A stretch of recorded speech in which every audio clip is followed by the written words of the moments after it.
ಕೂಡಿ ಬಂದ ಎಲ್ಲರಿಗೂ ಯೇಸು ಕ್ರಿಸ್ತನ ನಾಮದಲ್ಲಿ ವಂದನೆಯನ್ನು ಸಲ್ಲಿಸ್ತಾ ಇದ್ದೇನೆ. ಈ ಭಾನುವಾರ ದಿನದಲ್ಲಿ ಆತ್ಮಿಕ ಬ್ಲೆಸ್ಸಿಂಗ್ ಬಗ್ಗೆ ಮಾತಾಡೋದಕ್ಕೆ ದೇವರು ಮಾತಾಡಿದ್ರು. ಅದರ ಹಾಗೆ ಮತ್ತಾಯ 11:28 ಎಲ್ಲರೂ ತೆಗೀರಿ. 11:28 ನಾವೆಲ್ಲರೂ ಸೇರಿ ಓದೋಣ. ಇಲ್ಲೇ ಕಷ್ಟಪಡುವರೇ, ಹೊರೆ ಹೊತ್ತುವರೇ, ನೀವೆಲ್ಲರೂ ನನ್ನ ಬಳಿಗೆ ಬನ್ನಿರಿ, ನಾನು ನಿಮಗೆ ವಿಶ್ರಾಂತಿಯನ್ನು ಕೊಡುವೆನು. ಇಲ್ಲಿ ಚೆನ್ನಾಗಿದೆ. ಆಗ ನಿಮ್ಮ ಆತ್ಮಗಳಿಗೆ ವಿಶ್ರಾಂತಿ ಸಿಕ್ಕುವುದು, ಏಕೆಂದರೆ ನನ್ನ ನೂಗು ಮೃದುವಾದದ್ದು, ನನ್ನ ಹೊರೆ ಹಗುರವಾದದ್ದು ಅಂದನು. ಎಲ್ಲರೂ ಕಣ್ಣುಗಳನ್ನು ಮುಚ್ಚಿ ಪ್ರಾರ್ಥನೆ ಮಾಡೋಣ. ಸ್ತುತಿಮಧ್ಯದಲ್ಲಿ ನಿವಾಸ ಮಾಡುವ ಪರಲೋಕ ತಂದೆಯೇ, ಈ ದಿನದಲ್ಲಿ ನೀನು ಮಾತಾಡು, ಕ್ರಿಯೆ ಮಾಡು, ಕಾರ್ಯ ಮಾಡು. ರಕ್ತ ನಮ್ಮೆಲ್ಲರ ಮೇಲೆ ಚೆಲ್ಲಲ್ಪಡಲಿ. ಯೇಸುವೇ ಅಪ್ಪ, ಮನುಷ್ಯರ ಮಾತನ್ನು ಕೇಳಿ ತಂದೆ ಹೃದಯ ಸೋತೋಗಿದೆ. ನೀನು ಮಾತಾಡು, ಕ್ರಿಯೆ ಮಾಡು. ನಿನ್ನ ವಾಕ್ಯ ಜೀವವಾಗಿದೆ, ಸತ್ಯವಾಗಿದೆ, ಚಲಿಸುವಂತಾಗಿದೆ, ಕಾರ್ಯ ಮಾಡುವಂಥದ್ದಾಗಿದೆ. ತಂದೆ ಅಪ್ಪ, ನಿನ್ನ ಮಾತಿನಿಂದ ನಮಗೆ ಬಲ ಸಿಗಲಿ, ಶಕ್ತಿ ಸಿಗಲಿ, ನಿನ್ನ ರಾಜ್ಯ ಕಟ್ಟಲ್ಪಡಲಿ. ಯೇಸುವೇ ಕ್ರಿಯೆ ಮಾಡು, ನೀನು ಮಾತ್ರ ಮಾತಾಡು, ಮಹಿಮೆ ಹೊಂದು. ಯೇಸುವಿನ ನಾಮದಲ್ಲಿ ಬೇಡುವುದಿದ್ದೇವೆ ತಂದೆಯೇ, ಆಮೇನ್. ಮತ್ತೆ 11:28 ನೋಡಿದ್ವಿ. ಇಲ್ಲ, ಕಷ್ಟಪಡುವರೇ, ಹೊರೆ ಹೊತ್ತುವರೇ, ನೀವೆಲ್ಲರೂ ನನ್ನ ಬಳಿಗೆ ಬನ್ನಿರಿ, ನಾನು ನಿಮಗೆ ವಿಶ್ರಾಂತಿ ಕೊಡುತ್ತೇನೆ. ಈ ಭೂಲೋಕದಲ್ಲಿ 2 ಥರ ಜೀವನ ಇದೆ. ಒಂದು ಪಾಪಕ್ಕೆ ಸಂಬಂಧಪಟ್ಟ ಒಂದು ಜೀವನ, ಲೋಕದ ಆಶೀರ್ವಾದ. ಇನ್ನೊಂದು ಥರ ಜೀವನ ಇದೆ, ಆತ್ಮಿಕವಾದ ಜೀವನ, ಪರಲೋಕ ರಾಜ್ಯದ ಆಶೀರ್ವಾದ. ಈ 2 ಥರವಾದ ಆಶೀರ್ವಾದದಲ್ಲಿ ನಾವು ಯಾವ ಆಶೀರ್ವಾದದಲ್ಲಿ ಇದ್ದೀವಿ ಅಂತ ಇವತ್ತು ನಾವು ನೋಡಬೇಕಾಗಿದೆ. ದೇವರಂತ ಹೇಳಿದ್ರೆ ಅವ್ರು ಸೃಷ್ಟಿ ಮಾಡೋ ಶಕ್ತಿ ಇರೋರೇ ದೇವರು. ಈ ಭೂಮಿನ ಸೃಷ್ಟಿ ಮಾಡಿ ಭೂಮಿನ ತಿರುಗಿಸ್ತಾ ಇದ್ದಾರೆ. ಅವರಿಲ್ಲದೆ ಮನುಷ್ಯರು ಬರೋಕ್ಕೆ ಸಾಧ್ಯವಿಲ್ಲ. ಯಾಕಂತ ಹೇಳಿದ್ರೆ, ಒಂದು ಕರ್ನಾಟಕದಲ್ಲಿ ವಿಧಾನಸೌಧ ಹತ್ರ ಹೋಗಿ ನಿಂತ್ಕೊಂಡು, ಇದು ನಿನ್ನೆ ಖಾಲಿ ಜಾಗ ಇತ್ತು, ಇವತ್ತು ಬಂದು ನೋಡಿದ್ರೆ ಇದು ಯಾರು ಕಟ್ಬಿಟ್ಟಿದ್ದಾರೆ ಅಂತ ಹೇಳಿದ್ರೆ ಯಾರು ನಂಬಲ್ಲ. ಅದಕ್ಕೆ ಕಾರಣ ಏನಂತ ಹೇಳಿದ್ರೆ, ಯಾರೋ ಒಬ್ಬರು ಕಟ್ಟಬೇಕು. ಅದೇ ರೀತಿ ಭೂಮಿ ಅದಷ್ಟಿಗೆ ಅದೇ ಬಂತಂದರೆ ಆಗೋದಿಲ್ಲ. ಕೀರ್ತನೆ 19 ಹೇಳಿದೆ, ತನ್ನ ಕೈ ಕೆಲಸದಿಂದ ಭೂಮಿಯೆಲ್ಲ ನಡೆಸ್ತಾ ಇದ್ದಾರೆ. ಒಂದು ಉದಾಹರಣೆ ಹೇಳ್ಬೋದಾದರೆ, ಈಗಲೂ ಭೂಮಿ ತಿರುಗುತ್ತೆ. ನಾವು ಭೂಮಿ ಮೇಲೆ ನಿಂತಿದ್ರೆ ನಾವು ತಿರುಗಬೇಕು. ಭೂಮಿ ತಿರುಗಿದ್ರೆ ಭೂಮಿ ಮೇಲೆ ನಿಂತಿದ್ರೆ, ಬಟ್ ಭೂಮಿ ತಿರುಗುತ್ತೆ, ನಾವು ತಿರುಗೋದಿಲ್ಲ. ಇದಕ್ಕೆ ಅವರ ಶಕ್ತಿ ಅಂತ ಹೇಳೋದು. ಅದರಿಂದ ಈಗ ಮನುಷ್ಯನಿಗೆ ಮಾತ್ರ ಆತ್ಮವನ್ನು ಕೊಟ್ಟಿದ್ದಾರೆ. ಮೃಗಗಳಿಗೆ ಆತ್ಮ ಇಲ್ಲ, ಗಿಡ ಮೃಗಗಳಿಗೆ ಆತ್ಮ ಇಲ್ಲ, ಮನುಷ್ಯನಿಗೆ ಮಾತ್ರ ಆತ್ಮ ಇದೆ. ನಾವು ದೇವರು ಏನಕ್ಕೆ ಬೇಕು? ನಮಗೆ ದೇವರು ಬೇಡ, ನಾವು ದೇವರು ಹೇಳಿದೆ ನಾವು ಜೀವಿಸ್ತೀವಿ ಅಂತ ಹೇಳಿದ್ರೆ, ಆ ಆತ್ಮಕ್ಕೆ ಬಲ ಬೇಕಂತ ಹೇಳಿದ್ರೆ ದೇವರು ಬೇಕೇ ಬೇಕು. ಆತ್ಮವನ್ನು ಸೈತಾನು ಗುರಿ ಇಡ್ತಾನೆ, ದೇವರು ಅದನ್ನು ಕೈಗೆ ಒಪ್ಪಿಸಿ ಕೊಡಬೇಕು ನಾವು.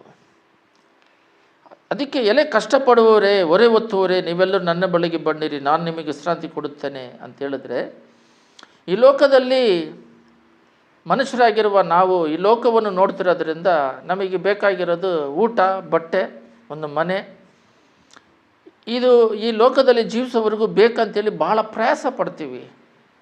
ಅದೇ ಬೈಬಲ್ ಹೇಳುತ್ತೆ, ತನ್ನ ಪ್ರಿಯರಿಗೆ ನಿದ್ರೆಯಲ್ಲೂ ದೇವರು ಕೊಡ್ತಾರೆ ಅಂತ ಹೇಳ್ಬಿಟ್ಟು. ಅದಕ್ಕಾಗಿ ನಾವು ಪ್ರಯಾಸ ಪಡಬೇಕಾಗಿ ಅವಶ್ಯಕತೆ ಏನಿಲ್ಲ. ದೇವರು ನಂಬ್ಕೊಂಡಾಗ ದೇವರು ನಮಗೆ 4 ವಿಧವಾದ ಆಶೀರ್ವಾದವನ್ನು ಕೊಡ್ತಾರೆ. ಮೊದಲನೇದಾಗಿ ಊಟ ಯಾವತ್ತೂ ಉಪವಾಸದಲ್ಲಿ ಇಡೋದಿಲ್ಲ. ಬಟ್ಟೆ ಹಾಕೊಳ್ಳೋದಕ್ಕೆ ಅದು ಬೇಕಾದ ಅವಶ್ಯಕತೆಗೆ ಬೇಕಾದಾಗೆ ಬಟ್ಟೆ ಕೊಡ್ತಾರೆ. ಊಟ, ಬಟ್ಟೆಗಳು. ಮನೆ ಬೇಕಾ, ಒಂದು ಮನೆಯನ್ನು ದೇವರು ಕೊಡ್ತಾರೆ. ಒಂದು ಕೆಲಸ ಬೇಕಾ, ಕೆಲಸ ಕೊಡ್ತಾರೆ. ಅದಕ್ಕೆ ಗಾಡಿ, 2 ವೀಲರ ಅದಕ್ಕೆ ತಕ್ಕಂತೆ ಕೊಡ್ತಾರೆ. ಇದೇ ಬ್ಲೆಸ್ಸಿಂಗ್ಸ್. ಆದರೆ ನಾವೇನು ಮಾಡ್ತೀವಿ? ಅತಿಯಾದ ಆಸೆಯಿಂದ ದೇವ್ರನ್ನ ಬಲವಂತ ಮಾಡಿ, ನನಗೆ ಅದು ಬೇಕು ಇದು ಬೇಕಂತ ಬಲವಂತ ಮಾಡ್ತಾನೇ ಇದ್ದೀವಿ ಪರಲೋಕ ರಾಜ್ಯದಲ್ಲಿ ಇನ್ನೂ ಹೆಚ್ಚಾಗಿ ಅಂತ.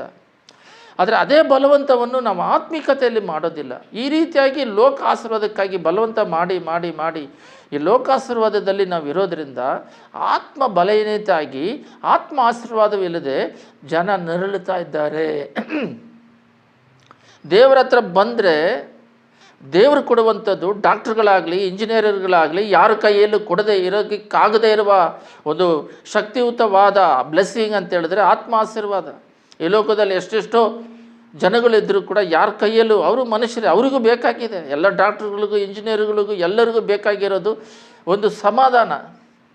ಈ ಲೋಕದಲ್ಲಿ ನಿಮಗೆ ಸಮಾಧಾನ ಎಲ್ಲಿ ಹೋದರೂ ಸಿಗೋದಿಲ್ಲ. ಅದು ಡಾಕ್ಟ್ರ್ ಹತ್ರ ಹೋಗಿ, ಇಂಜಿನಿಯರ್ ಹತ್ರ ಹೋಗಿ, ನಮ್ಮ ಹತ್ರ ಈ ಥರ ಒಂದು ಇಂಜೆಕ್ಷನ್ ಮಾಡು, ನನಗೆ ಸಮಾಧಾನ ಇಲ್ಲ ಕೊಡ್ರಿ ಅಂದರೆ ಕೊಡೋಕ್ಕಾಗೋದಿಲ್ಲ. ಅದು ದೇವರು ಮಾತ್ರನೇ ಕೊಡೋಕ್ಕಾಗುತ್ತೆ. ನಾವೆಲ್ಲರೂ ಎರಡು ಥರವಾದ ಮನುಷ್ಯರು ಈ ಲೋಕದಲ್ಲಿ ಜೀವಿಸಿರೋದ್ರಿಂದ ನಾವೇನು ಮಾಡ್ತಾಯಿದ್ದೀವಿ ಅಂತ ಹೇಳಿದ್ರೆ, ಈ ಮೊದಲನೇದಕ್ಕೆ ಪ್ರಾಮುಖ್ಯತೆ ಕೊಟ್ಟು ಎರಡನೇದನ್ನು ಕೈ ಬಿಟ್ಟಿದ್ದೀವಿ. ಮೊದಲನೇದು ಏನಂತ ಹೇಳಿದ್ರೆ ಆತ್ಮಿಕ ಆಶೀರ್ವಾದ. ಒಂದು ಉದಾಹರಣೆ ತಗೋಬೇಕಂದ್ರೆ, ಲೋಕಸ್ಥರು ದೇವರು ನಮ್ಮದೇ ಇರೋರು ಇವಾಗ ಉದಾಹರಣೆಗೆ ಇಂಡಿಯಾದಲ್ಲಿ ನಾವು ಇರೋದ್ರಿಂದ ಇಂಡಿಯಾದಲ್ಲೇ ತಗೊಳ್ಳೋಣ. ಯೇಸುವನ್ನು ನಂಬದೇ ಇರೋರು ಭಾಳ ಜ್ಞಾನವಂತರಾಗಿದ್ದಾರೆ. ಯೇಸುವನ್ನು ನಂಬದೇ ಇರೋರು ಐಶ್ವರ್ಯವಂತರಾಗಿದ್ದಾರೆ. ಪ್ರಪಂಚಕ್ಕೆ ದುಬೈ ಇದೆ, ಇಂಡಿಯಾಕ್ಕೆ ಬೇಕಾದ್ರೆ ಯೇಸುವನ್ನು ನಂಬದೇ ಇರೋರು ಕೂಡ ಶ್ರೀಮಂತರಾಗಿ ಇದ್ದಾರೆ. ಮತ್ತು ನಾಲೆಡ್ಜಲ್ಲಿ, ಎಜುಕೇಷನಲ್ಲಿ, ಎಲ್ಲದರಲ್ಲೂ ಯೇಸುಸ್ವಾಮಿ ನಂಬದೇ ಇರೋರು ಕೂಡ ಉನ್ನತವಾದ ಸ್ಥಿತಿಯಲ್ಲಿದ್ದಾರೆ. ಮತ್ತು ಹೆಂಗೆ ದೇವ್ರು ನಂಬ್ಕೊಂಡಿರೋದಕ್ಕೆ ಕಾರಣ ಏನಂದರೆ, ಅವ್ರಿಗೂ ನಮಗಿರುವ ವ್ಯತ್ಯಾಸ ಏನಂತ ಹೇಳಿದ್ರೆ, ನಾವು ಆತ್ಮಿಕದಲ್ಲಿ ಬಲವುಳ್ಳವರಾಗಿರ್ತೀವಿ, ಅವರ ಆತ್ಮಿಕದಲ್ಲಿ ಬಲಹೀನತರಾಗಿರ್ತಾರೆ ಲೋಕದಲ್ಲಿ ಜೀವಿಸಬೇಕಾದ್ರೆ. ಆದರೆ ನಾವು ಪರಲೋಕ ರಾಜ್ಯಕ್ಕೆ ಹೋಗಿ ಸೇರೋರಾಗಿದ್ದೀವಿ. ಅವ್ರು ಲೋಕದಲ್ಲಿನ ಪ್ರೀತಿ ಮಾಡೋದ್ರಿಂದ, ಅದಕ್ಕೆ ನೋಡ್ರಿ, ಲೋಕದಲ್ಲಿ ಇರೋದರಿಂದ ನರಕ ಬಂದು ಭೂಲೋಕ ಕೆಳಗಡೆ ಇಟ್ಟಿದ್ದಾರೆ.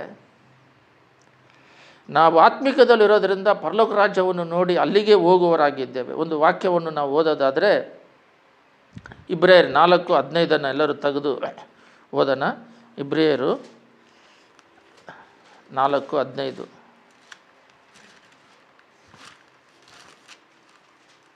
ಸಿಗ್ತಾ? ಓದ್ರಿ. 4:15 ಓದ್ತೀನಿ ನೋಡ್ರಿ. ಆತನು ಸರ್ವ ವಿಷಯಗಳಲ್ಲಿ ನಮ್ಮ ಹಾಗೆ ಶೋಧನೆಗೆ ಗುರಿಯಾದನು, ಪಾಪ ಮಾತ್ರ ಮಾಡಲಿಲ್ಲ. ನೋಡ್ರಿ, ಯೇಸು ಸ್ವಾಮಿ ಈ ಲೋಕದಲ್ಲಿ ಇದ್ದರು. ಎರಡು ಥರ ಇದ್ದಾರೆ ಜೀವನ.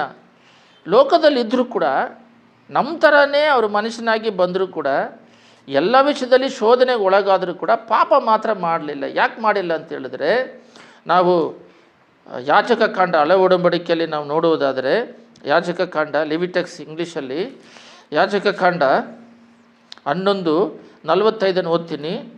ನಿಮ್ಮ ದೇವರಾಗಿರುವುದಕ್ಕೆ ನಿಮ್ಮನ್ನು ಐಗುಪ್ತ ದೇಶದಿಂದ ಬರಮಾಡಿದ ಯೆಹೋವನು ನಾನೇ, ನಾನು ಪರಿಶುದ್ಧನಾಗಿರೋದ್ರಿಂದ ನೀವು ಪರಿಶುದ್ಧರಾಗಿರಬೇಕು. ನೋಡ್ರಿ, ಇಲ್ಲಿ ಸಮಾಧಾನ ನಮಗೆ ಬೇಕು. ಇವಾಗ ಎಲ್ಲಿ ನೋಡಿದ್ರೂ ಸಮಾಧಾನವಿಲ್ಲ. ಆತ್ಮ ಗಲಿಬಿಲಿಯಲ್ಲಿದೆ, ದುಃಖದಲ್ಲಿದೆ. ವೈಯಕ್ತಿಕವಾಗಿ ಸಮಾಧಾನ ಇಲ್ಲ, ಕುಟುಂಬದಲ್ಲಿ ಸಮಾಧಾನ ಇಲ್ಲ. ಇದಕ್ಕೆ ಕಾರಣ ಏನಂತ ಹೇಳಿದ್ರೆ, ಪರಿಶುದ್ಧತೆ ಇಲ್ಲ. ಪರಿಶುದ್ಧತೆ ಇದ್ದರೆ ಸಮಾಧಾನ ಇರುತ್ತೆ. ಯಾಜಕ ಕಾಂಡದಲ್ಲಿ ನಾವು ನೋಡ್ತೀವಿ, ನಾನು ಪರಿಶುದ್ಧನಾಗಿರೋ ಪ್ರಕಾರ ನೀವು ಕೂಡ ಪರಿಶುದ್ಧರಾಗಿರಬೇಕು. ಅದು ಹೊಸ ಒಡಂಬಡಿಕೆಯಲ್ಲಿ ಕೂಡ ಇದೆ. 1 ಪೇತ್ರನು 1:15 ನಾವು ಓದುವುದಾದರೆ, 1 ಪೇತ್ರನು 1:15 ಎಲ್ಲರೂ ತೆಗೆದು ಓದ್ರಿ. ಬರೀ ಹಳೆ ಒಡಂಬಡಿಕೆ ಅಲ್ಲ, ಹೊಸ ಒಡಂಬಡಿಕೆಯಲ್ಲಿ ಯೇಸು ಸ್ವಾಮಿ 1 ಪೇತ್ರನು 1:15 ಓದ್ತೀನಿ ನೋಡ್ರಿ. ನಿಮ್ಮನ್ನು ಕರೆದಾತನು ಪರಿಶುದ್ಧನಾಗಿರುವ ಪ್ರಕಾರವೇ ನಿಮ್ಮನ್ನು ಯಾರು ಕರೆದಿದ್ದಾರೋ ಅವರು ಪರಿಶುದ್ಧರು. ನೀವು ವಿಧೇಯರಿಗೆ ತಕ್ಕಂತೆ ನಿಮ್ಮ ಎಲ್ಲ ನಡವಳಿಕೆಯಲ್ಲೂ ಪರಿಶುದ್ಧರಾಗಿರಿ, ನಾನು ಪರಿಶುದ್ಧನಾಗಿರೋದ್ರಿಂದ ನೀವು ಪರಿಶುದ್ಧರಾಗಿರಬೇಕೆಂದು ಬರೆದಿದೆಯಲ್ಲ. ಹಳೆ ಒಡಂಬಡಿಕೆಯಲ್ಲಿ ಬರೆದಿದೆಯಲ್ಲ, ಅದನ್ನೇ ಇಲ್ಲಿ ಹೇಳಿದ್ದಾರೆ. ನಿಮ್ಮನ್ನು ಕರೆದಾತನು ಪರಿಶುದ್ಧವಂತನು, ನೀವು ಕೂಡ ಎಲ್ಲ ವಿಧೇಯತೆಯಲ್ಲಿ ಎಲ್ಲ ನಡವಳಿಕೆಯಲ್ಲಿ ಪರಿಶುದ್ಧರಾಗಿರಿ. ಇವಾಗ ಈ ಪರಿಶುದ್ಧತೆ ಅನ್ನೋದೇ ಕಾಣ್ತಾ ಇಲ್ಲ. ಇವಾಗ ನಾವು ನೋಡಿದ್ವಿ, ಯೇಸು ಸ್ವಾಮಿ ಬಾಯಿ ಮಾತಿನಲ್ಲಿ ಹೇಳ್ತಾರೆ, ನಮ್ಮ ಥರ ಎಲ್ಲದರಲ್ಲಿ ಶೋಧನೆ ಪಟ್ಟರೂ ಕೂಡ ಅವರಲ್ಲಿ ಪಾಪವಿಲ್ಲ, ಪಾಪ ಮಾತ್ರ ಮಾಡಲಿಲ್ಲ. ಯಾಕಂದರೆ ಅವರು ಪರಿಶುದ್ಧವಂತರಾಗಿರೋದ್ರಿಂದ ನಮ್ಮನ್ನು ಕೂಡ ಪರಿಶುದ್ಧ ದಾರಿಯಲ್ಲಿ ಕರೀತಿದ್ದಾರೆ. ಈ ಪರಿಶುದ್ಧ ದಾರಿಯಲ್ಲಿ ನಾವು ನಡೆಯೋದ್ರಿಂದ ನಮ್ಮ ಹೃದಯ ಅಂತರಾಳದಲ್ಲಿ ಸಮಾಧಾನ ಅನ್ನೋದು ತುಂಬಿ ತುಳುಕುತ್ತದೆ. ನಮ್ಮ ಹೃದಯದಲ್ಲಿ ಬಂದರೆ, ಕುಟುಂಬದಲ್ಲಿ ಪರಿಶುದ್ಧತೆ ಇದ್ದರೆ ಕುಟುಂಬದಲ್ಲಿ ಕೂಡ ಸಮಾಧಾನ, ಸಂತೋಷ, ನೆಮ್ಮದಿ, ಶಾಂತಿ ಹೆಚ್ಚಾಗಿ ತುಂಬಿ ತುಳುಕುತ್ತದೆ. ಆದರೆ ನಾವೇನು ಮಾಡ್ತಾಯಿದ್ದೀವಿ ಅಂತ ಹೇಳಿದ್ರೆ, ಈ ಪರಿಶುದ್ಧಕ್ಕೆ ಮುಖ್ಯತ್ವ ಕೊಡದಾಗೆ ಯಾವಾಗ ನೋಡಿದ್ರೂ ನಮ್ಮ ಮೈಂಡಲ್ಲಿ ಬಟ್ಟೆ ಚೆನ್ನಾಗಿ ಹಾಕಬೇಕು, ಆಹಾರ ಚೆನ್ನಾಗಿ ಊಟ ಮಾಡಬೇಕು, ರೋಮರ್ ಹೇಳ್ತಾ ತಿನ್ನೋದು ಕುಡಿಯೋದು ದೇವ್ರ ರಾಜ್ಯ. ಹಾಕ್ಬೇಕು ಡಿಸಿಪ್ಲೈನ್ ಆಗಿರೋದಕ್ಕೆ, ಅದಕ್ಕೆ ಬೇಕಾದ ದೇವ್ರು ಕೊಡ್ತಾರೆ. ಊಟ ಕೊಟ್ಟರೆ ಇನ್ನೂ ಅಧಿಕ. ಮನುಷ್ಯನಿಗೆ ತೃಪ್ತಿ ಇಲ್ಲದೆ ಆಗ್ಬಿಟ್ಟಿದೆ.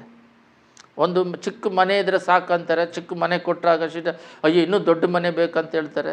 ಆ ಮನೆ ಕೊಟ್ಟರೆ ಅದಕ್ಕೆ ಕಾರ್ ಬೇಕು, ಸ್ಕೂಟ್ರ್ ಕೇಳ್ತಾರೆ. ಸ್ಕೂಟ್ರ್ ಕೇಳಿದ್ರೆ ಕಾರ್ ಕೇಳ್ತಾರೆ.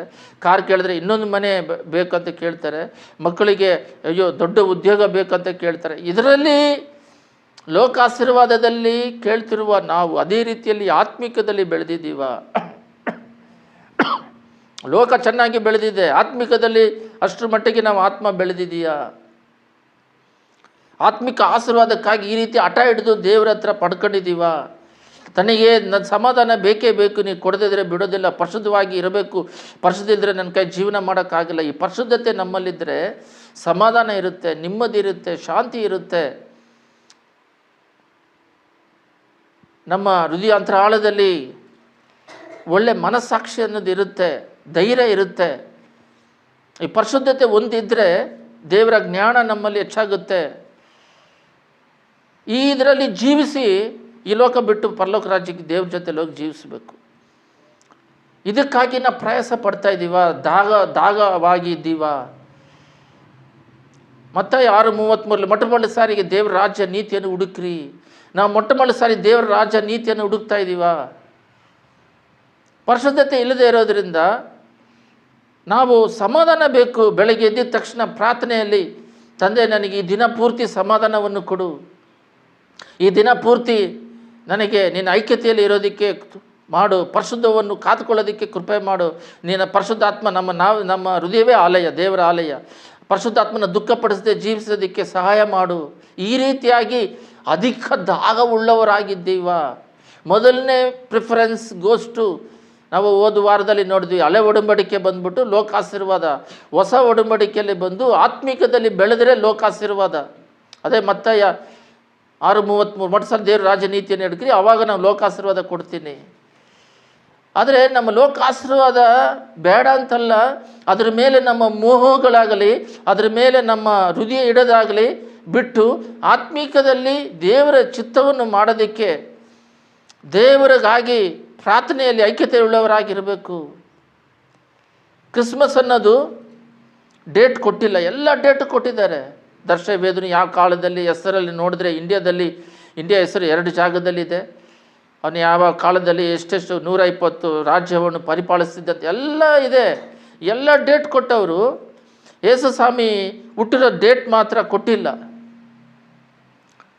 ಏನಕ್ಕೆ ಕೊಟ್ಟಿಲ್ಲ ಅಂತ ಹೇಳಿದ್ರೆ ಅವ್ರಿಗೆ ಗೊತ್ತು, ಕೊಡದೇನೆ ಇವರು ಇಷ್ಟು ಚೇಷ್ಟೆ ಮಾಡ್ತಾರೆ ಕ್ರಿಸ್ಮಸ್ ದಿನದಲ್ಲಿ. ಪ್ರಪಂಚದಲ್ಲೇ ಕ್ರಿಸ್ಮಸ್ಸಲ್ಲಿ ಕಮರ್ಷಿಯಲ್ ಬಿಸ್ನೆಸ್ ಜಾಸ್ತಿ ನಡೀತೈತೆ. ಮಾರನೇ ದಿನ ವೈನು, ಕೇಕು ಬಿಸ್ನೆಸ್ ಸೆಂಟರ್ ಆಗಿದೆ. ಆದರೆ ಕ್ರಿಸ್ಮಸ್ ಬಗ್ಗೆ ಹೇಳ್ತಿಲ್ಲ. ಒಂದು ದಿನ ಹಬ್ಬ ಅಲ್ಲ, ಒಂದು ದಿನ ಬಟ್ಟೆ, ಒಂದು ದಿನ ಕ್ರಿಸ್ಮಸ್ಸು, ಒಂದು ದಿನ ಕೇಕು, ಒಂದು ದಿನ ಆಡಂಬರ, ಒಂದು ದಿನ ಸ್ಟಾರು, ಒಂದು ದಿನ ಅಲ್ಲ, ಡೈಲಿ ಸಮಾಧಾನ, ಡೈಲಿ ದೇವರ ಐಕ್ಯತೆ. ಅದಕ್ಕೆ ದೇವರು ಯಾವ ಕ್ಷಣದಲ್ಲಿ ನಾನು ಬರ್ತೀನೋ ಗೊತ್ತಿಲ್ಲ, ಅದಕ್ಕೆ ಅದನ್ನು ಬಹಿರಂಗಪಡಿಸಿಲ್ಲ. ನೀವು ಯಾವಾಗಲೂ ಸಿದ್ಧರಾಗಿರ್ರಿ ಅಂದರೆ ಕ್ರಿಸ್ಮಸ್ಸಿಗೆ ಮಾತ್ರ ಅಲ್ಲ. ಕ್ರಿಸ್ಮಸ್ಸಿಗೆ ಬಂದರೆ ಯಾರೂ ಹೋಗೋದಿಲ್ಲ. ಅದು ಲೋಕದ ಆಡಂಬರ, ಶಾರೀರಿಕ ಆಡಂಬರ. ಎಷ್ಟಂತ ಒಂದು ದಿನದಲ್ಲಿ ತಿಂತೀಯ. ಒಂದು ದಿನ ಆಡಂಬರ ಬೇಡ, ನಮಗೆ ಯಾವಾಗಲೂ ಸಮಾಧಾನ. ದೇವರ ಹತ್ರ ನಾವು ಯಾವಾಗಲೂ ಸಮಾಧಾನಕ್ಕಾಗಿ, ನೆಮ್ಮದಿಗಾಗಿ ನಾವು ಅವ್ರನ್ನ ಕೇಳೋರಾಗಿರಬೇಕು. ಯೋವಾನ್ 14:30 ಯೇಸು ಸ್ವಾಮಿ ಹೇಳ್ತಾರೆ, ಯೋವಾನು 14:30 ಅಲ್ಲಿ ಹೇಳ್ತಾರೆ, ಈ ಲೋಕದಲ್ಲಿ ನಮ್ಮ ಹಾಗೆ ಎಷ್ಟೇ ಕಷ್ಟ ಬಂದರೂ ಅವರು ಪಾಪ ಮಾತ್ರ ಮಾಡಲಿಲ್ಲ ಅಂತ. ಇಲ್ಲಿ ಅವರು ಒಂದು ಒಳ್ಳೆ ಸ್ಟೇಟ್ಮೆಂಟ್ ಕೊಡ್ತಾರೆ. ಯೋವಾನ್ 14:30 ಇನ್ನು ನಾನು ನಿಮ್ಮ ಸಂಗಡ ಬಹಳವಾಗಿ ಮಾತಾಡುವುದಿಲ್ಲ, ಇನ್ನು ನಾನು ಮಾತಾಡಿದ್ದು ಸಾಕು, ಇನ್ನು ಮಾತಾಡೋದಿಲ್ಲ. ಏಕೆಂದರೆ ಈ ಲೋಕದ ಅಧಿಪತಿಯು ಬರುತ್ತಾನೆ, ಅವನಿಗೆ ಸಂಬಂಧಪಟ್ಟಿದ್ದು ಯಾವುದೊಂದು ನನ್ನಲ್ಲಿಲ್ಲ. ಪ್ರತಿಯೊಬ್ಬ ಕ್ರೈಸ್ತರು ಏಸ್ವಾಮಿ ನಂಬಿದ್ದೀವಿ ಅಂತೀವಲ್ಲ, ಈ ಮಾತನ್ನು ನಾವು ಡೈಲಿ ಬೆಳಗ್ಗೆ ಹೇಳೋಕ್ಕಾಗುತ್ತಾ? ದೇವ್ರ ಹತ್ರ ನಮ್ಮನ್ನು ಯಾರ ಹತ್ರ ಇಟ್ಟು ಹೋಲಿಸ್ಕೊತೀವಿ ಅಂದರೆ ಅವ್ರಿಗಿನ್ನ ನಾನು ಭಕ್ತಿವಂತ, ಇವ್ರಿಗಿನ್ನ ಭಕ್ತಿವಂತ, ಅವ್ರನ್ನೇ ನಮ್ಮ ಮನುಷ್ಯರನ್ನಿಟ್ಟು ಹೋಲಿಸೋದಲ್ಲ. ಮನುಷ್ಯ ನಮ್ಮನ್ನು ನ್ಯಾಯ ತೀರಿಸಿ ಪರಲೋಕ ರಾಜ್ಯ ಕೊಡೋದಿಲ್ಲ. ದೇವ್ರು ನಮಗೆ ಸಮಾಧಾನ ಕೊಡ್ತಾರೆ, ದೇವ್ರು ನಮಗೆ ಆಯುಸ್ ಕೊಡ್ತಾರೆ, ದೇವ್ರು ನಮಗೆ ಆರೋಗ್ಯ ಕೊಡ್ತಾರೆ, ದೇವ್ರು ನಮಗೆ ಪರಲೋಕ ರಾಜ್ಯ ಕೊಡ್ತಾರೆ. ನಮ್ಮ ಸಂತತಿಗಳನ್ನ ಆಶೀರ್ವದಿಸೋದು ದೇವರು. ಹೋದ ಸಲ ನಾವು ಬೈಬಲಲ್ಲಿ ನೋಡಿದ್ವಿ, ಅಬ್ರಹಾಮನ ಆಶೀರ್ವಾದ ಯಾರಿಗೆ ಬರಬೇಕು? ಇಸಾಕಿಗೆ ಬರಬೇಕು. ಆದರೆ ಅವನು ಬರಗಾಲದಲ್ಲಿ ಈಜಿಪ್ಟಿಗೆ ಹೋಗ್ಬೇಕಂತ ಹೇಳಿದಾಗ, ನೀನು ಹೋಗ್ಬೇಡ, ಇಲ್ಲೇ ಇರು, ನಾನು ಆಶೀರ್ವದಿಸ್ತೀನಿ ಅಂದಾಗ ಒಂದು ವಿತ್ತನೆ ಎತ್ತಿದ್ರೆ 100ರಷ್ಟು ಪ್ರತಿಫಲ ಕೊಟ್ಟರು ಈಸಾಕನಿಗೆ. ಆದರೆ ಆ ತಂದೆ ಆಶೀರ್ವಾದ ಮಗನಿಗೆ ಎಲ್ಲೋಯ್ತು? ಸರಿ, ಈಸಾಕನ ಆಶೀರ್ವಾದ ಯಾರಿಗೆ ಬರಬೇಕು? ಯಾಕೋಬಿಗೆ ಬರಬೇಕು, ಮಗನಿಗೆ. ಆದರೆ ಅವನು ಮಾವನ ಊರಿಗೆ ಓಡೋದ. ಅಲ್ಲಿ ಹೋಗಿ ಲಾಬಾನ್ ಮನೆಗೆ ಹೋಗ್ಬಿಟ್ಟು ಅಲ್ಲಿ 10 ಸಲ ಅವರು ಮಾವ ವಂಚನೆ ಮಾಡಿದ್ರು ಕೂಡ ದೇವರು ಅವನ್ನ ಆಶೀರ್ವದಿಸಿ, ಅವನು ಕುರಿ ಮೇಯಿಸೋದ್ರಲ್ಲಿ ಆಶೀರ್ವದಿಸಿ, ಅದರಿಂದ ಅವನು ಆಶೀರ್ವಾದ ಪಡ್ಕೊಂಡು ಬಂದ. ಈಸಾಕನ ಆಶೀರ್ವಾದ ಇಲ್ಲ, ಅವನು ಓಡೋಗ್ಬಿಟ್ಟ. ಯಾಕೋಬ ಆಶೀರ್ವಾದ ಯಾರಿಗೆ ಬರಬೇಕು? ಯೋಸೇಫನಿಗೆ ಬರಬೇಕು. ಯೋಸೇಫನ ಮಾರಿಬಿಡ್ತಾರೆ ಈಜಿಪ್ಟಿಗೆ. ಅಲ್ಲಿ ಅವನು ಪ್ರೈಮ್ ಮಿನಿಸ್ಟರ್ ಆಗಿ ಇವರಿಗೆಲ್ಲ ಊಟ ಹಾಕ್ತಾನೆ. ಅಂದರೆ ಅಬ್ರಹಾಮ ಆಶೀರ್ವಾದ ಯಾರಿಗೆ ಬಂತು? ಬರಬೇಕು ಐಶ್ವರ್ಯ, ಲೋಕದ ಆಶೀರ್ವಾದ ಯಾರಿಗೆ ಬರಬೇಕು? ಈಸಾಕಿಗೆ ಬರಲಿಲ್ಲ, ದೇವರು ಆಶೀರ್ವದಿಸಿದ್ರು. ಈಸಾಕನ ಲೋಕಾಶೀರ್ವಾದ ಯಾರಿಗೆ ಬರಬೇಕು? ಯಾಕೋಬಿಗೆ ಬರಬೇಕು. ಆದರೆ ಲೋಕಾಶೀರ್ವಾದ ಬಂದಿಲ್ಲ, ದೇವರು ಯಾಕೋಬನ ಆಶೀರ್ವದಿಸಿದ್ರು. ಲೋಕಾಶೀರ್ವಾದ ಯಾಕೋಬನಿಂದ ಯಾರಿಗೆ ಬರಬೇಕು? ಯೋಸೇಫಿಗೆ ಬರಬೇಕು. ಆದರೆ ದೇವರು ಆಶೀರ್ವದಿಸಿದ್ರು. ಆದರೆ ಇದರ ಅರ್ಥ ಏನಂತ ಹೇಳಿದ್ರೆ, ಆಶೀರ್ವಾದ ಅನ್ನೋದು ಐಶ್ವರ್ಯಗಳಲ್ಲ, ಆತ್ಮಿಕ ಆಶೀರ್ವಾದ ಸಂತತಿಯಾಗಿ ಬೆಳಿಬೇಕು. ಎಲ್ಲರೂ ತೆಗಿರಿ ಅದರಲ್ಲಿ ಏಸಾಯದಲ್ಲಿ ನಾವು ಸ್ಪಷ್ಟವಾಗಿ ನೋಡುವುದಾದರೆ, ಅಲ್ಲೊಂದು ಸ್ಪಷ್ಟವಾಗಿ ದೇವರು ಒಂದು ಮಾತನ್ನು ಹೇಳ್ತಾ ಇದ್ದಾರೆ. ಅಲ್ಲಿ ಏಸಾಯದಲ್ಲಿ ಹೇಳಿದ್ದಾರೆ, ಬಾಯಿಂದ, ದೇವರ ಮಾತಿನಿಂದ ಬಾಯಿಂದ ಒಬ್ಬೊಬ್ಬರಿಗೆ ಅದು ಚಲಿಸಬೇಕಾಗಿದೆ. ಯಾರಿಂದ? ಆ ಸ್ಪಿರಿಟು ಒಬ್ಬರಿಂದ ಒಬ್ಬರಿಗೆ ಅದು ಚಲಿಸಬೇಕಾಗಿದೆ, ಸ್ಪಷ್ಟವಾಗಿದೆ. ನಾವೇನು ಮಾಡ್ತಾ ಇದ್ದೀವಿ? ಈ ಮಾತುಗಳು ಒಬ್ಬರ ಬಾಯಿಂದ ಒಬ್ಬರು ಅವರ ಸಂತತಿಯಾಗಿ ದೇವರ ಆತ್ಮ ಚಲಿಸಬೇಕಾಗಿದೆ. ನಾನು ಸ್ಪಷ್ಟವಾಗಿದೆ, ಓದ್ತೀನಿ ನೋಡ್ರಿ. ಏಸಾಯ 59:21 ನಾವು ಇವಾಗ ನೋಡಿದ ಹಾಗೆ, ನಾನಂತೂ ಅವರೊಂದಿಗೆ ಈ ಒಡಂಬಡಿಕೆಯನ್ನು ಮಾಡಿಕೊಳ್ಳುವೆನು ನೋಡಿರಿ, ನಿಮ್ಮಲ್ಲಿ ಆವೇಶಿಸಿರುವ ನನ್ನ ಆತ್ಮವು ನಿಮ್ಮ ಬಾಯಿಗೆ, ನೋಡ್ರಿ, ದೇವರ ಆತ್ಮ ನಮ್ಮ ಹೃದಯದಲ್ಲಿ ಆವೇಶಿಸಿದೆ. ನಿಮ್ಮ ಬಾಯಿಗೆ ನಾನು ಕೊಟ್ಟಿರುವ ಮಾತುಗಳು ನಿಮ್ಮ ಬಾಯಿಂದಾಗಲಿ, ನಿಮ್ಮ ಸಂತತಿಯ ಬಾಯಿಂದಾಗಲಿ, ನಿಮ್ಮ ಸಂತತಿಯ ಬಾಯಿದ ಇಂದಿನ ಎಂದಿಗೂ ತಲತಾತಲವೆಲ್ಲಿಗೂ ಇರುವುದು. ಇದೇ ಆತ್ಮಿಕ ಬ್ಲೆಸ್ಸಿಂಗ್, ಲೋಕಾಶೀರ್ವಾದ ಬ್ಲೆಸ್ಸಿಂಗ್ ಅಲ್ಲ. ಅಬ್ರಹಾಮನು ಲೋಕಾಶೀರ್ವಾದ ಈಸಾಕನಿಗಿಟ್ಟಿಲ್ಲ. ಈಸಾಕನು ಲೋಕಾಶೀರ್ವಾದ, ಆಡಂಬರಗಳು, ಮನೆಗಳು, ಬಂಗಾರಗಳು, ಬೆಳ್ಳಿಗಳು ಯಾಕೋಬಿಗೆ ಕೊಟ್ಟಿಲ್ಲ. ದೇವರೇ ಅವ್ರನ್ನ ಆಶೀರ್ವದಿಸಿದ್ರು. ಯಾಕೋಬು ಲೋಕಾಶೀರ್ವಾದ ಯೋಸೇಫನಿಗೆ ಬರಲಿಲ್ಲ, ದೇವರೇ ಆಶೀರ್ವದಿಸಿದ್ರು. ಬಟ್ ಅವರಿಗೆ ಹೆಂಗೆ ಆಶೀರ್ವಾದ ಬಂತು? ಈಗಲೂ ಇಸ್ರೇಲ್ ದೇಶ ಅಂತಿದೆ, ಅಬ್ರಹಾಮನ ಸಂತತಿ ಈಗಲೂ ಇದೆ. ಇವಾಗ ಅಬ್ರಹಾಮ್ ಬಗ್ಗೆ ಮಾತಾಡ್ತಿದ್ದೀವಿ. ಆಶೀರ್ವಾದ ಹೆಂಗೆ ಬಂದಿದೆ ಅಂದರೆ ಇದೆ. ಏಸಾಯ 59:21 ಅವರ ಆತ್ಮ ನಮ್ಮಲ್ಲಿ ಪ್ರವೇಶಿಸಿ, ನಮ್ಮ ಮೂಲಕ, ನಮ್ಮ ಬಾಯಿಂದ ನಮ್ಮ ಮಕ್ಕಳಿಗೆ ಪ್ರವೇಶಿಸಿ, ಈ ಮಕ್ಕಳಿಂದ ಸಂತತಿಯಾಗಿ ಅವಾಗಿಂದ ಇದುವರೆಗೂ ಲೋಕ ಸೃಷ್ಟಿಯಾಗಿದ್ದರಿಂದ ಇದುವರೆಗೂ ಆ ಸಂತತಿಯಾಗಿ ಆ ಆತ್ಮದಿಂದ ಆ ಆತ್ಮಿಕ ಆಶೀರ್ವಾದಗಳು ನಮ್ಮಲ್ಲಿ ಸಿಕ್ಕಿ ಬೆಳೀತಾ ಇದೆ. ಇದಕ್ಕೆ ಬರೋದಕ್ಕೆ ಕಾರಣ ಏನಂತ ಹೇಳಿದ್ರೆ ಪರಿಶುದ್ಧತೆ, ಅದರ ಬಗ್ಗೆ ಪ್ರಾರ್ಥನೆ, ದೇವರ ಐಕ್ಯತೆ. ಲೋಕಸ್ಥರಿಗೂ ನಮಗೂ ವ್ಯತ್ಯಾಸ ಇದೆ. ಲೋಕಸ್ಥರು ಏನು ಮಾಡ್ತಾರೆ? ಐಶ್ವರ್ಯನ ಮಾತ್ರ ಇಟ್ಟೋಗ್ತಾ ಇದ್ದಾರೆ, ಮನೆ ಇಟ್ಟೋಗ್ತಾರೆ, ಬಂಗಾರ ಇಟ್ಟೋಗ್ತಾರೆ, ಮಕ್ಕಳು ಚೆನ್ನಾಗಿರಲಿ ಅಂತ ಎಜುಕೇಷನ್ ಕೊಡ್ತಾರೆ, ಮಕ್ಕಳಿಗೆ ಲೋಕದ ಆಶೀರ್ವಾದನ ಸೇರಿಸಿಟ್ಟು ಹೋಗ್ತಾರೆ.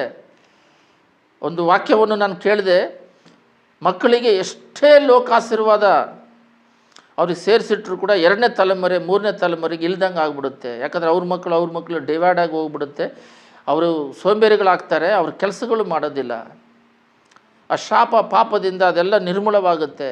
ನಾವು ಮಕ್ಕಳಿಗೆ ಸಂತತಿಯಾಗಿ ಇಡಬೇಕಾಗಿರೋದು ಆತ್ಮಿಕ ಆಶೀರ್ವಾದ. ಇವಾಗ ಆತ್ಮಿಕ ಆಶೀರ್ವಾದನೇ ಇಸ್ರೇಲ್ ಮೇಲೆ ನಿಂತಿರೋದು ದೇವರೇ.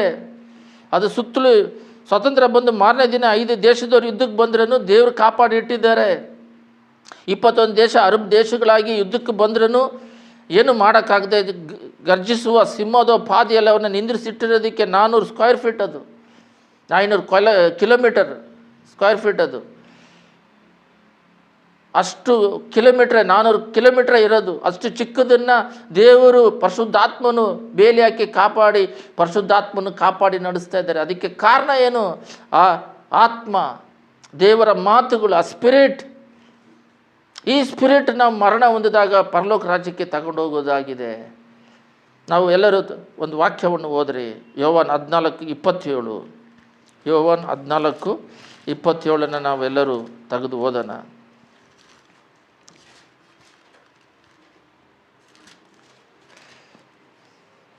ಶಾಂತಿಯನ್ನು ನಿಮಗೆ ಬಿಟ್ಟು ಹೋಗುತ್ತೇನೆ, ನನ್ನಲ್ಲಿರುವಂಥ ಶಾಂತಿಯನ್ನು ನಿಮಗೆ ಕೊಡುತ್ತೇನೆ. ನೋಡ್ರಿ, ಈ ಲೋಕದಲ್ಲಿ ಯೇಸು ಸ್ವಾಮಿ 33 ವರ್ಷ ಇದ್ದರು. 2000 ವರ್ಷ ಆಯ್ತು ಅವ್ರು ಬಂದು ಹೋಗಿ. ಅಲ್ಲಿ ಲೋಕವು ಕೊಡುವ ರೀತಿಯಿಂದ ನಾನು ನಿಮಗೆ ಕೊಡುವುದಿಲ್ಲ. ಶಾಂತಿಯನ್ನು ಈ ಲೋಕದಲ್ಲಿ, ಅವ್ರು ಇರಬೇಕಾದ್ರೆ ಶಾಂತಿಯನ್ನು ಈ ಲೋಕದಲ್ಲಿ ಬಿಟ್ಟು ಹೋಗ್ತೇನೆ. ಈ ಶಾಂತಿ ಲೋಕ ಕೊಡುವ ರೀತಿಯಿಂದ ನಾನು ನಿಮಗೆ ಕೊಡುವುದಿಲ್ಲ. ನಿಮ್ಮ ಹೃದಯವು ಕಳವಳಗೊಳ್ಳದಿರಲಿ. ಇವಾಗ ಏನಕ್ಕೆದ್ರೂ ಭಯ, ಏನಕ್ಕೆದ್ರೂ ಗಲಿಬಿಲಿ, ದೇವ್ರ ಮೇಲೆ ವಿಶ್ವಾಸವಿಲ್ಲ, ನಂಬಿಕೆ ಇಲ್ಲ. ದೇವ್ರ ಹತ್ರ ಒಂದೊತ್ತು ಊಟ ಕೊಡೋದಕ್ಕಾಗೋದಿಲ್ವ ಅವ್ರ ಕೈಯಲ್ಲಿ? ಒಂದು ಮಕ್ಕಳಿಗೆ ಓದ್ಸೋಕ್ಕಾಗದೇ ಇರೋ ದೇವ್ರನ್ನ ನಾವು ಆರಾಧನೆ ಮಾಡ್ತಿದ್ದೇವೆ. ಫೀಸ್ ಕಟ್ಟೋಕ್ಕಾಗದೇ ಇರೋ ದೇವ್ರನ್ನ ಆರಾಧನೆ ಮಾಡ್ತಿದ್ದೀವ. ನಮ್ಮ ಕೆಲಸ ಆತ್ಮಿಕದಲ್ಲಿ ಮೊದಲನೇ ಸ್ಥಾನದಲ್ಲಿದ್ದಾಗ ಲೋಕ ಕಾರ್ಯಗಳು ಅವ್ರು ನೋಡ್ಕೊತಾರೆ. ಅದು ನೀಡ್, ಅದು ಅವಶ್ಯಕತೆ, ಅದು ಬ್ಲೆಸ್ಸಿಂಗ್ ಅಲ್ಲ. ಯಾವ ಲೋಕದ ಅವಶ್ಯಕತೆ ಬ್ಲೆಸ್ಸಿಂಗ್ ಆಗಿ ಮಾರ್ಪಡ್ತು. ಹೆಂಗೆ ಮಾರ್ಪಡ್ತು? ಪ್ರಾರಂಭದಲ್ಲಿ ಯೇಸು ಸ್ವಾಮಿ ನಂಬದೇ ಇರೋರು ಚರ್ಚಿಗೆ ಬಂದಾಗ ನಮಗೆ ಊಟ ಇಲ್ಲ, ಬಟ್ಟೆಗಳಿಲ್ಲ, ಮನೆಗಳಿಲ್ಲ, ಸಾಲ ಇದೆ, ಶಾಪ ಪಾಪ ಇರೋದರಿಂದ ಅವ್ರ ಕುಟುಂಬಗಳು ಕಷ್ಟಪಡೋದೆಲ್ಲ ಆಸ್ಪತ್ರೆಗೆ ಹೋಗ್ತಾ ಇರುತ್ತೆ. ಅದರಿಂದ ಅವರು ಶಾಪ ಪಾಪ ಹೋಗಿದ ತಕ್ಷಣ ಲೋಕಾಶೀರ್ವಾದ ಸಿಗುತ್ತೆ. ಆದರೆ ಆತ್ಮಿಕ ಆಶೀರ್ವಾದದಲ್ಲಿ ನಾವು ಮುಳುಗಬೇಕು. ದೇವರ ಹತ್ರ ನಮ್ಮ ಹೃದಯದಲ್ಲಿ ಎಷ್ಟು ಮಟ್ಟಿಗೆ ಆತ್ಮ ಬೆಳಿಬೇಕಂದ್ರೆ, ದೇವರೇ ನನಗೆ ಲೋಕಾಶೀರ್ವಾದ ಕೊಡ್ತೀಯೋ ಕೊಡೋದಿಲ್ವೋ, ಅವ್ರು ಕೊಡ್ತಾರೆ. ಆ ರೀತಿ ನಮ್ಮ ಆತ್ಮದಲ್ಲಿ ದೇವರ ಮೇಲೆ ವಾಂಛೆಯಲ್ಲಿ ಬೆಳಿಬೇಕು. ಲೋಕಾಶೀರ್ವಾದ ಕೊಡ್ತೀಯೋ ಕೊಡೋದಿಲ್ವೋ, ಆದರೆ ನಾನು ಆತ್ಮಿಕದಲ್ಲಿ ಮಾತ್ರ ಬಲವುಳ್ಳವನಾಗಿ ನನ್ನ ಮಾರ್ಪಡಿಸು ಅಂತ ಹೇಳ್ಬಿಟ್ಟು ಆತ್ಮಶಕ್ತಿ ಹೊಂದಲು ಕೊಡಬೇಕು. ಹೆದರಿಕೆ ಎಲ್ಲಿಂದ ಬರುತ್ತೆ? ಹಾರ್ಟಿಂದ ಬರುತ್ತೆ. ಕೋವಿಡ್ ಬಂದಾಗ ಎಲ್ಲ ಹೆದರಿದ್ರು. ದೇವರು ಹೃದಯದಲ್ಲಿ ಇತ್ಕೊಂಡು ಹೆದರ್ಕೋಬೇಡ, ವಿಶ್ವಾಸ. ದೇವರೇ ಲೋಕದಲ್ಲಿಟ್ಟರೆ ಲೋಕಕ್ಕಾಗಿ ಇರ್ತೀವಿ, ಸತ್ತರೆ ಪರಲೋಕ ರಾಜ್ಯಕ್ಕೆ ಹೋಗ್ತೀವಿ. ದೇವರು ಇಟ್ಟರೆ ನಿನ್ನ ರಾಜ್ಯಕ್ಕಾಗಿ ನಿನ್ನ ಜೀವಿಸ್ತೀವಿ. ಆ ರೀತಿ ವಿಶ್ವಾಸ ಹೃದಯದಲ್ಲಿ ದೇವರ ಪರಿಶುದ್ಧಾತ್ಮ ನಮಗೆ ಸಹಾಯ ಮಾಡ್ತಾರೆ. ಹೆದರಿಕೆ ಬರೋದಿಲ್ಲ, ಅವಿಶ್ವಾಸ ಬರೋದಿಲ್ಲ. ನಮ್ಮ ಹೃದಯದಲ್ಲಿ ಧೈರ್ಯ, ವಿಶ್ವಾಸ ಬರುತ್ತೆ. ಭಯ, ಅವಿಶ್ವಾಸ ಸೈತಾನ್ದು. ಈ ರೀತಿ ನಾವು ಆತ್ಮಿಕದಲ್ಲಿ ಬೆಳೆದು ಫಲವುಳ್ಳವರಾಗಿರಬೇಕು. ದೇವರು ಹೇಳ್ತಾ ಇದ್ದಾರೆ, ಲೋಕದಲ್ಲಿ ಇದ್ದಾಗ ನಾನು ನಿಮಗೆ ಶಾಂತಿಯನ್ನು ಬಿಟ್ಟು ಹೋಗುತ್ತೇನೆ. ಲೋಕ ಕೊಡುವ ರೀತಿ ಶಾಂತಿ ಅಲ್ಲ, ನನ್ನ ಆತ್ಮಿಕ, ನನ್ನ ಶಾಂತಿಯನ್ನೇ ನಿಮಗೆ ಕೊಡ್ತೀನಿ. ಎಷ್ಟು ಜನ ಇಲ್ಲಿ ಸಭೆಯಲ್ಲಿ ಕೂಡಿದ್ದೀರಾ? ಎಷ್ಟು ಜನರಲ್ಲಿ ನಿಮಗೆ ದೇವರ ಶಾಂತಿ ಸಮಾಧಾನ ಇದೆ? ಬಿಟ್ಟೋಗಿದ್ದಾರಲ್ಲ, ಈ ಲೋಕಕ್ಕೆ ಬಿಟ್ಟೋಗಿದ್ದೀನಿ ಅಂತ ಹೇಳಿದ್ರಲ್ಲ, ಆ ಸಮಾಧಾನ ನಮ್ಮಲ್ಲಿ ಇದೆಯಾ? ಯೋವಾನ್ 16:33 ಓದ್ರಿ. ಅದರಲ್ಲೇ 16 ಪಕ್ಕದರಲ್ಲಿ 33 ನಾವೆಲ್ಲರೂ ತೆಗೆದು ಓದೋಣ. ನೀವು ನನ್ನಲ್ಲಿದ್ದು ಮನಃಶಾಂತಿಯನ್ನು ಹೊಂದಿದವರಾಗಿರಬೇಕೆಂದು ಇದನ್ನೆಲ್ಲ ನಿಮಗೆ ಹೇಳಿದ್ದೇನೆ. ನೋಡ್ರಿ, ನೀವು ದೇವರ ಜೊತೆಯಲ್ಲಿದ್ದು, ದೇವ್ರು ಬಿಟ್ಟೋಗಿರೋ ಶಾಂತಿಯಲ್ಲಿದ್ದು, ಲೋಕ ಕೊಡುವ ರೀತಿ ಅಲ್ಲ. ಲೋಕ ಕೊಡುವಂಥದ್ದು ಆಡಂಬರವಾದ ಜೀವಿತ, ಅದರ ಹೃದಯ ವೇದನೆ. ಪಾಪ ಕೊಡುವ ಸಂಬಳ ನರಕ. ಪಾಪ ಕೊಡುವುದು ಅವಮಾನ. ಪಾಪ ಕೊಡುವುದು ಯಾವತ್ತೂ ಪಾಪ ಬಂದು ನಮ್ಮನ್ನು ಮೇಲಕ್ಕೆ ಎತ್ತಿ ಕರ್ಕೊಂಡು ಹೋಗೋದಿಲ್ಲ. ಮನಸ್ಸಾಕ್ಷಿ ವೇದನೆ ಪಡ್ತಾ ಇರುತ್ತೆ ಪಾಪದಿಂದ. ಪಾಪ ಯಾವಾಗಲೂ ನಮ್ಮನ್ನು ಕುಗ್ಗಿಸ್ತತೆ, ಬ್ಲೆಸ್ಸಿಂಗ್ ಅಲ್ಲ ಪಾಪ. ಇಲ್ಲಿ ನಾವು ವಾಕ್ಯವನ್ನು ಓದಿದಾಗ ಈ ಪಾಪ ಬಿಟ್ಟು ಪರಿಶುದ್ಧ ಮಾರ್ಗಕ್ಕೆ ಬಂದರೆ, ದೇವ್ರ ಪರಿಶುದ್ಧರಾಗಿ ನಾವು ಪರಿಶುದ್ಧ ಮಾರ್ಗಕ್ಕೆ ಬಂದರೆ ನಮಗೆ ಸಮಾಧಾನ ಸಿಗುತ್ತೆ. ಈ ಸಮಾಧಾನ 2 ಥರನೂ ಇದೆ. ಶಾಂತಿ, ದೀರ್ಘ ಶಾಂತಿ ಅಂತಿದೆ. ಗಲಾತ್ಯರ 5:22 ಶಾಂತಿನೂ ಇದೆ, ದೀರ್ಘ ಶಾಂತಿ ಇದೆ. ಇನ್ನೂ ದೀರ್ಘ ಶಾಂತಿ. ಅಷ್ಟರ ಮಟ್ಟಿಗೆ ನಾವು ಆತ್ಮಿಕದಲ್ಲಿ ಬೆಳಿಬೇಕು. ತಿಮೋತಿಯಲ್ಲಿ ಒಳ್ಳೆ ಮನಸ್ಸಾಕ್ಷಿಯಲ್ಲಿ ನೀವು ಬದುಕ್ರಿ ಅಂತ. ಒಳ್ಳೆ ಮನಸ್ಸಾಕ್ಷಿ. ಇವಾಗ ಮನಸ್ಸಾಕ್ಷಿ ಎಲ್ಲ ಸತ್ತೋಗಿದೆ. ಇವಾಗ ಯಾರೋ ಒಬ್ರು ತಪ್ಪು ಮಾಡಿರ್ತಾರೆ, ನೀನು ಕೇಳಿದ್ರೆ ಮಾಡಿದೆ ಅಂತ ಹೇಳಿದ್ರೆ ಮಾಡಿಲ್ಲ ಅಂತ ಹೇಳ್ತಾರೆ. ಯಾಕಂದರೆ ಅವ್ರ ಮನಸ್ಸಾಕ್ಷಿಗೆ ಗೊತ್ತು. ಅವ್ರು ಪೊಲೀಸ್ ಯಾಮಾರಿಸ್ಬೋದು, ಲಾಯರ್ನ ಯಾಮಾರಿಸ್ಬೋದು, ಜನಗಳನ್ನ ಯಾಮಾರಿಸ್ಬೋದು, ಆದರೆ ದೇವ್ರನ್ನ ಯಾಮಾರ್ಸೋಕ್ಕಾಗೋದಿಲ್ಲ. ಈ ರೀತಿ ಯಾಮಾರಿಸೋದ್ರಿಂದ ದೇವರ ಆತ್ಮಕ್ಕೆ ಆಶೀರ್ವಾದ ಕಳ್ಕೊತಾ ಇದ್ದಾರೆ. ನಿತ್ಯ ರಾಜ್ಯದ ಪರಲೋಕ ರಾಜ್ಯಕ್ಕೆ ಹೋಗೋಕ್ಕಾಗೋದಿಲ್ಲ. ಯಾಕಂದರೆ ಅವ್ರು ಪರಿಶುದ್ಧವಂತರು, ಅವ್ರು ನೀತಿವಂತರು. ಅಲ್ಲಿಗೆ ಹೋಗ್ಬೇಕಂದ್ರೆ ಇಲ್ಲಿ ನಮಗೆ ಇದನ್ನೆಲ್ಲ ದೇವರು ಯಾವ ರೀತಿ ಪಾಪ ಮಾಡಲಿಲ್ಲದೆ ಜಯಿಸಿದ್ರು, ಆ ರೀತಿ ನಾವು ಜಯಿಸಿದ್ರೆ ಮಾತ್ರನೇ ಪರಲೋಕ ರಾಜ್ಯ ಸಿಗುತ್ತೆ. ಇವಾಗ ಬಂದ್ಬಿಟ್ಟಿದೆ ಕಾಲ, ಒಂದು ಸಲ ಯೇಸ್ವಾಮಿ ನಂಬ್ಕೊಂಡ್ಮೇಲೆ ಪಾಪ ಎಲ್ಲ ತೊಳೆಯಲ್ಪಟ್ಟದ್ದು, ಹಳೆ ಪಾಪ ತೊಳೆಯಲ್ಪಟ್ಟದ್ದು. ಇನ್ಮೇಲೆ ಮಾಡೋ ಪಾಪ ಕೂಡ ತೊಳೆದಂದರೆ ಎಲ್ಲರೂ ಪಾಪ ಮಾಡ್ತಾರೆ, ಕೊಲೆ ಮಾಡ್ತಾರೆ, ಹೊಡಿತಾರೆ. ಅದಕ್ಕೇನಕ್ಕೆ ದೇವರು ರಕ್ಷಣೆ ಹೊಂದಿದ ತಕ್ಷಣ ನಮಗೆ ಯಾಕೆ ಎತ್ಕೊಂಡು ಹೋಗಲ್ಲ ಅಂದರೆ ಚರ್ಚಲ್ಲಿಟ್ಟು ನಮ್ಮನ್ನು ಪರಿಶುದ್ಧ ಮಾಡಿ ಬರುವಿಕೆಗೆ ಸಿದ್ಧ ಮಾಡ್ತಾರೆ. ಅದೇ ಬೈಬಲಲ್ಲಿದೆ, ಬರುವಿಕೆಗೆ ಸಿದ್ಧರಾಗಿರಿ ಅಂತ, ನಿಮ್ಮ ಪ್ರಾಣಾತ್ಮ ಶರೀರವನ್ನು ಸಿದ್ಧ ಮಾಡಿಕೊಳ್ಳ್ರಿ ಅಂತ. 1 ಥೆಸಲೋನಿಕರು ಇಲ್ಲಿ ಹೇಳಿರೋ ಹಾಗೆ ನೀವು ನಮ್ಮಲ್ಲಿದ್ದು ಮನಃಶಾಂತಿಯನ್ನು ಹೊಂದಿದವರಾಗಿರಬೇಕೆಂದು ಇದನ್ನು ನಮ್ಮನ್ನೆಲ್ಲ ನಿಮಗೆ ಹೇಳಿದ್ದೇನೆ. ಲೋಕದಲ್ಲಿ ನಿಮಗೆ ಸಂಕಟ ಉಂಟು, ಧೈರ್ಯವಾಗಿರಿ. ನೋಡ್ರಿ, ಇಲ್ಲಿ ಲೋಕದಲ್ಲಿ ಸಂಕಟ ಇದೆ, ನಾನು ಲೋಕವನ್ನು ಜಯಿಸಿದ್ದೇನೆ. ನಿಮಗೆ ಆ ಮನಃಶಾಂತಿ ಇದ್ದರೆ ಸಾಕು, ಲೋಕವನ್ನು ಜಯಿಸ್ಬೋದು. 1 ಥೆಸಲೋನಿಕರು 5:23 ದೇವರು ಸ್ಪಷ್ಟವಾಗಿ ಒಂದು ಮಾತನ್ನು ಹೇಳಿದ್ದಾರೆ. ನೋಡ್ರಿ, ಎಲ್ಲರೂ ತೆಗೀರಿ. 1 ಥೆಸಲೋನಿಕರು 5:23 ಶಾಂತಿದಾಯಕನಾದ ದೇವರು, ನೋಡ್ರಿ, ಶಾಂತಿದಾಯಕನಾದ ದೇವರು ತಾನೇ ನಿಮ್ಮನ್ನು ಪರಿಪೂರ್ಣವಾಗಿ ಪವಿತ್ರ ಮಾಡಲಿ. ಈ ಹೃದಯವನ್ನು ಶಾಂತಿದಾಯಕನಾದ ಯೇಸು ಪ್ರಭು ಶಾಂತಿಯನ್ನು ಲೋಕದಲ್ಲಿ ಬಿಟ್ಟೋಗಿದ್ದಾರೆ, ಪರಿಶುದ್ಧಾತ್ಮ.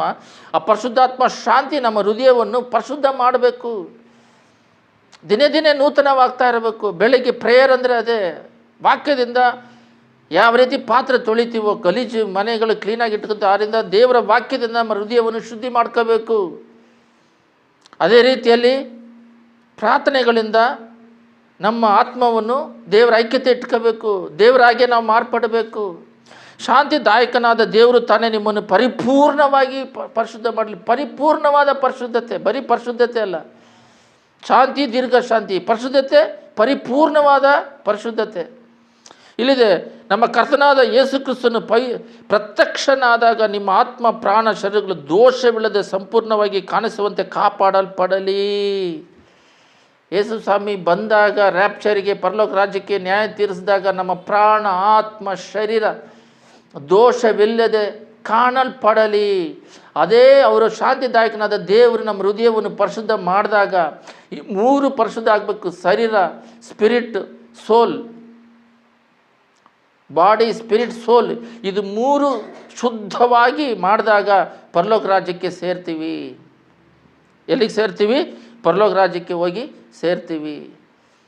ಇಲ್ಲಿದೆ, ಸ್ಪಷ್ಟವಾಗಿದೆ, ದೋಷವಿಲ್ಲದೆ ಸಂಪೂರ್ಣವಾಗಿ ಕಾಣಿಸುವಂತೆ ಕಾಪಾಡಲ್ಪಡಲಿ. ಒಂದು ಚೂರು ದೋಷವಿಲ್ಲದಾಗೆ ನಮ್ಮ ಮೈಂಡಲ್ಲಿ, ನಮ್ಮ ನಾಲಿಗೆಯಲ್ಲಿ, ನಮ್ಮ ಕಣ್ಣುಗಳಲ್ಲಿ, ನಮ್ಮ ಸ್ಪಿರಿಟಲ್ಲಿ, ನಮ್ಮ ಆತ್ಮದಲ್ಲಿ, ನಮ್ಮ ಶರೀರದಲ್ಲಿ ಯಾವುದೇ ವಿಧವಾದ ದೋಷಗಳು ಇಲ್ಲದಾಗೆ, ಅಂಗವಿಕಲರು ಇರ್ತಾರಲ್ಲ ಆ ರೀತಿ ಯಾವುದೇ ವಿಧವಾದ ಪಾಪಗಳು ನಮ್ಮಲ್ಲಿ ಇಲ್ಲದಾಗೆ ಶುದ್ಧವಾಗಿದ್ದರೆ ಪರಲೋಕ ರಾಜ್ಯದಲ್ಲಿ ದೇವರು ನಮ್ಮನ್ನು ತಗೊಳ್ತಾ ಇದ್ದಾರೆ.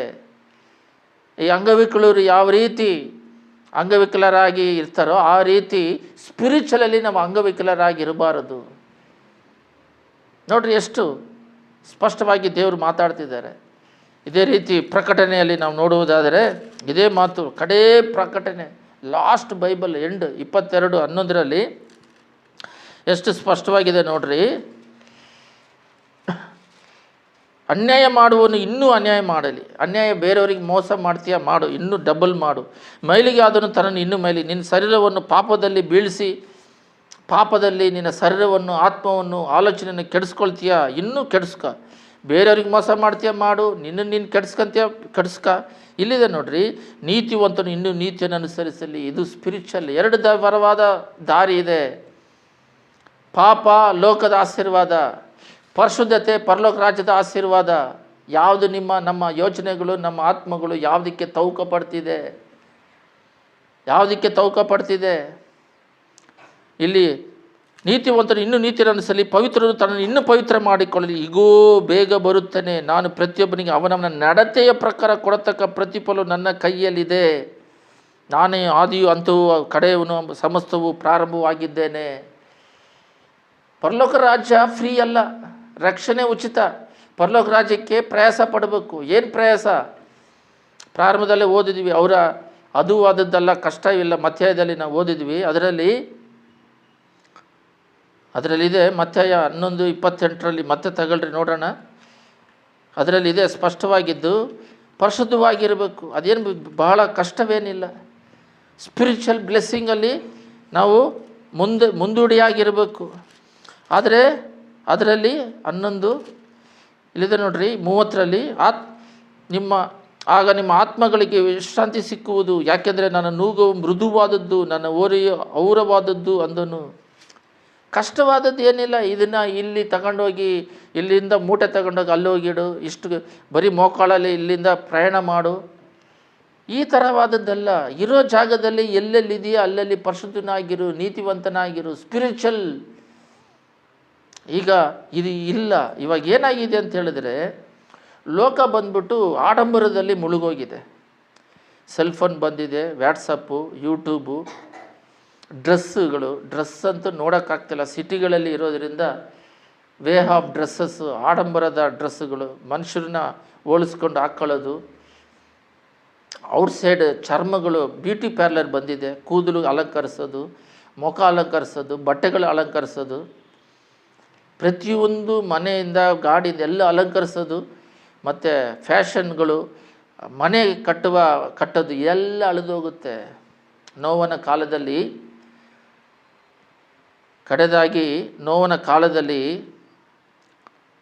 ನೋಡೋದಾದರೆ, ಪ್ರವಾಹ ಬಂದು ಎಲ್ಲನೂ ಬಾಚಿಕೊಂಡು ಹೋಗೋವರೆಗೂ ಅವರಿಗೆ ಅದರ ಬಗ್ಗೆ ಚಿಂತನೆ ಇಲ್ಲದೆ ಇದ್ದರಂತೆ. ನೋವನ ಕಾಲದಲ್ಲಿ ಅವನೊಬ್ಬ ಮಾತ್ರ ದೇವರಲ್ಲಿ ಸಂಚರಿಸ್ತಾ ಇದ್ದ ನೋವ. ಲೋಟು ತನ್ನ ಹೆಂಡತಿ ಮಕ್ಕಳು ಸೋದೋಮ್ ಗೌರವರ್ ಪೂರ್ತಿ ಕೆಟ್ಟೋಗಿದ್ರೆ, ಕುಟುಂಬ ಮಾತ್ರ ಕಾದ್ಕೊಂಡು ಪರಿಶುದ್ಧವಾಗಿ ಕಾದ್ಕೊಂಡ್ರು. ಇವಾಗ ಆಗಲ್ಲ ಅಂತ ಹೇಳ್ತಾ ಇದ್ದಾರೆ. ನೋವ ಹೆಂಗಿದ್ರು, ಲೋತನೇ ಹೆಂಗಿದ್ರು, ಆ ಕುಟುಂಬನ ದೂತರು ಬಂದು ಕಾಪಾಡಿದ್ರು ಆ ಊರಿಂದ. ಇವಾಗ ಲೋಕದಲ್ಲಿ ಸೇರ್ಕೊಂಡು ಅವರು ನಮ್ಮನ್ನು ಬದಲಾಯಿಸಿದ್ರು ಅಂತ ಹೇಳ್ತಾರೆ. ಯಾರು ಬದಲಾಯಿಸಿದ್ರು? ಲೋಕ ನಮ್ಮನ್ನು ಬದಲಾಯಿಸ್ತು ಅಂತ ಹೇಳ್ತಾ ಇದ್ದಾರೆ. ನಮ್ಮ ಫ್ರೆಂಡ್ಸು, ನನ್ನ ಮಗ ಒಳ್ಳೆಯವನೇ, ಆದರೆ ಫ್ರೆಂಡ್ಸ್ ಅವನ್ನ ಕೆಡಿಸ್ಬಿಟ್ರು ಅಂತ. ಯಾಕೆ? ಪರಲೋಕ ರಾಜ್ಯ ನಿಮ್ಮ ಆತ್ಮದಲ್ಲಿದೆಯಲ್ಲ, ನಿಮ್ಮ ಆತ್ಮ, ಪರಲೋಕ ರಾಜ್ಯದಲ್ಲಿರುವ ನಿಮ್ಮ ಆತ್ಮ ಹೆಂಗೆ ಲೋಕದಲ್ಲಿರೋರನ್ನ ಯಾಕೆ ಬದಲಾಯಿಸಿಲ್ಲ? ಪರಲೋಕ ರಾಜ್ಯದ ಆತ್ಮ ನಿಮ್ಮಲ್ಲಿದೆ, ಪರಿಶುದ್ಧಾತ್ಮ ನಿಮ್ಮಲ್ಲಿದೆ. ಈ ಆತ್ಮ ಲೋಕದಲ್ಲಿರೋರನ್ನ ಯಾಕೆ ದೇವ್ರ ಕಡೆಗೆ ನಡೆಸಿಲ್ಲ? ಆ ರೀತಿ ಯೇಸು ಸ್ವಾಮಿ ಲೋಕದಲ್ಲಿ ಬಂದಾಗ ಲೋಕವೇ ಕೆಟ್ಟೋಗಿತ್ತು. ಅವರು ಆತ್ಮ 12 ಜನ ಜೊತೆಗಿಟ್ಟುಕೊಂಡು ಅವ್ರ ಮೂಲಕ ಇದುವರೆಗೂ ಲೋಕದಲ್ಲಿ ಬದಲಾಯಿಸಿ ಇವಾಗ ಪರಲೋಕ ರಾಜ್ಯಕ್ಕೆ ಸೇರಿಸಿ ನಡೆಸ್ತಾ ಇದ್ದಾರಲ್ಲ. ಯೇಸು ಸ್ವಾಮಿ ಶಿಷ್ಯರುಗಳೆಲ್ಲ ಎಲ್ಲವನ್ನು ತ್ಯಾಗ ಮಾಡಿ ಬಂದು ದೇವರಿಗೋಸ್ಕರ ಸಮರ್ಪಣೆ ಮಾಡಿ ನಿತ್ಯ ರಾಜ್ಯಕ್ಕಾಗಿ ತೌಕ ಪಡ್ತಿದ್ದಾರಲ್ಲ. ಯಾಕೆ? ಕಡೆ ಕಾಲ ಅಂತ ಹೇಳಿದ್ರೆ ಇಸ್ರೇಲ್ ಅನ್ನೋ ದೇಶ ಇರಲಿಲ್ಲ, ಬಂತು. 2000 ವರ್ಷ ಎಲ್ಲೋಯ್ತೋ ಗೊತ್ತಿರಲಿಲ್ಲ. ಜೆರುಸಲೇಮ್ ಕ್ಯಾಪಿಟಲ್ ಸಿಟಿ ಆಗಬೇಕು, ಆಯಿತು. ಇವಾಗ ಎಜೆಕಿಯಲ್ 38-39 ಹೇಳಿರೋ ಪ್ರಕಾರ ಯುದ್ಧ ಪ್ರಾರಂಭವಾಗಿದೆ, ನಡೀತಾ ಇದೆ.